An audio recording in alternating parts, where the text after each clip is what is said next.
Assalamualaikum warahmatullahi wabarakatuh.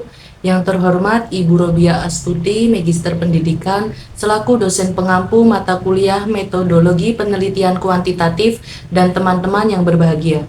Sebelumnya, perkenalkan saya Muhana Sabina dengan NPM 048. Di sini saya sebagai moderator dari kelompok 4 dan rekan-rekan saya yang pertama ada Anggi Cahya Ferdina dengan NPM 006, Garda Trinaria Meidi dengan NPM 038, Sofia Hoirinisa dengan NPM 047, dan Dwinta Salsabila dengan NPM 205. Baiklah, di sini kelompok kami akan mempresentasikan hasil diskusi kami yang berjudul Teknik Analisis Data, Penelitian Korelasional. Materi pertama yang akan disampaikan oleh saya sendiri. Pengertian penelitian korelasional. Penelitian korelasi atau korelasional adalah suatu penelitian untuk mengetahui hubungan dan tingkat hubungan antara dua variabel atau lebih tanpa ada upaya untuk mempengaruhi variabel tersebut, sehingga tidak terdapat manipulasi variabel. Jenis penelitian ini biasanya melibatkan ukuran statistik atau tingkat hubungan yang disebut dengan korelasi. Penelitian korelasional menggunakan instrumen untuk menentukan apakah dan untuk tingkat apa terdapat hubungan antara dua variabel atau lebih yang dapat dikuantitatifkan. Baiklah, yang selanjutnya adalah langkah-langkah penelitian korelasional. Yang pertama adalah penentuan masalah. Pemilih atau menentukan masalah dalam suatu penelitian bukanlah hal yang semata-mata mengangkat sesuatu yang kelihatannya terdapat ketimpangan dalam wacana kehidupan. Akan tetapi, hendaklah dilihat dalam konteks dan realitasnya, ditelusuri, diamati, dibandingkan, dan lain-lain, dan menggunakan berbagai kriteria-kriteria keilmiahan tertentu.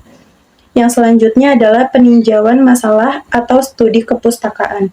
Setelah penentuan masalah, kegiatan penelitian yang penting adalah studi kepustakaan yang menjadi dasar pijakan untuk memperoleh landasan teori, kerangka pikir, dan penentuan dugaan sementara, sehingga peneliti dapat mengerti, mengalokasikan, mengoordinasikan, dan menggunakan variasi pustaka dalam bidangnya.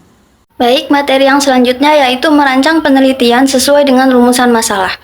Rancangan penelitian merupakan tahapan di mana peneliti menentukan subjek penelitian yang akan dipilih dan menentukan cara pengolahan datanya.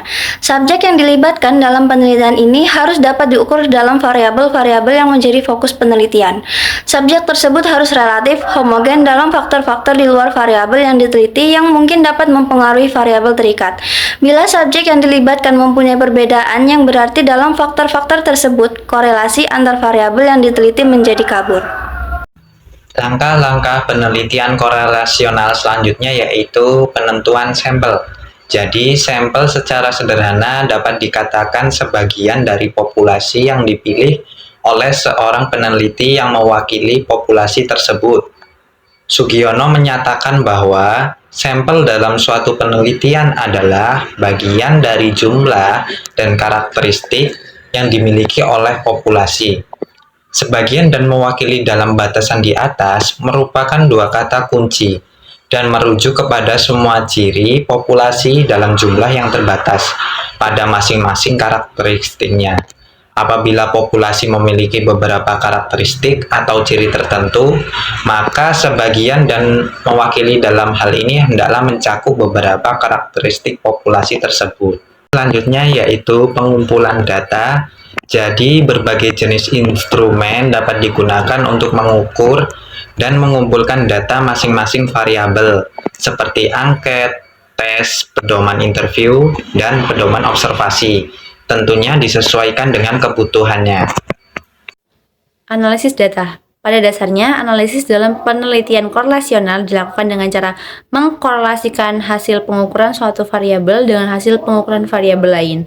Teknik korelasi Biforite dalam penelitian korelasional sesuai dengan jenis datanya digunakan untuk menghitung tingkat hubungan antara variabel yang satu dengan variabel yang lain. Sedangkan dalam teknik penelitian prediktif, teknik yang digunakan adalah analisis regresi untuk mengetahui tingkat kemampuan prediktif variabel predikator terhadap variabel kriteria. Selanjutnya mengenai menyusun laporan. Laporan termasuk di dalamnya yang berisikan simpulan yang berisi tentang hasil analisis deskripsi dan pembahasan tentang hal yang diteliti dengan menggunakan bahasa yang mudah dipahami pembaca secara ringkas.